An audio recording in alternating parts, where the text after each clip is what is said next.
The report of the Commission investigating Russian influence was published today in Gazeta Polska Weekly. The document clearly shows that during the times of the PO-PSL government, a policy of openness towards Russia was pursued. The Military Counterintelligence Service, the SKW, which is an institution whose basic task is to protect the Polish armed forces against threats from foreign special services, has been influenced by the Russian Federation. Between April 2010 and December 2011, the SKW-FSB cooperation was carried out without the formal consent of the Prime Minister and without the knowledge of the Minister of National Defence, documents confirm. The 2013 agreement was harmful to the interests of the Republic of Poland, also in terms of being in conflict with the Republic of Poland's obligations towards NATO.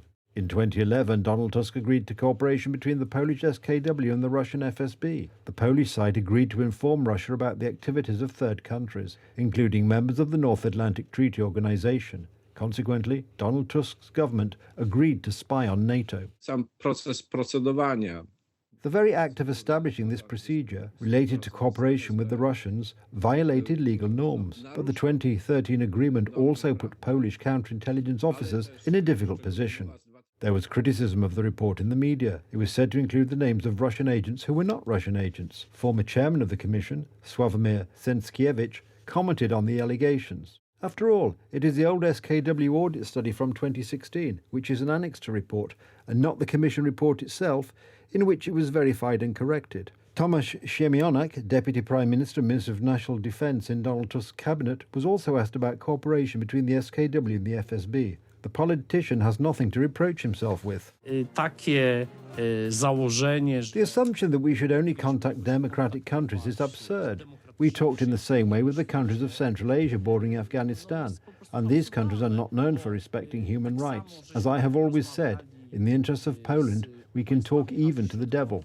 One of the manifestations of the rapprochement between Polish counterintelligence and Russian security services was a meeting in Kadyń, during which Polish generals drank alcohol with Russians and gave them officers' sabres. The experiences of exorcists show that cooperation with the devil can lead to possession. Our services and their chiefs have been possessed by Russia, and now they pretend not to see it. Last week, the Sejm dismissed the committee members and therefore stopped the investigation of Russian influence in Poland. Experts indicate that this was one of the first decisions of the new parliamentary majority. For them, this is a very important priority. They treated it as a very urgent matter, which indicates that someone is very keen not to describe or investigate Russian influence in Poland.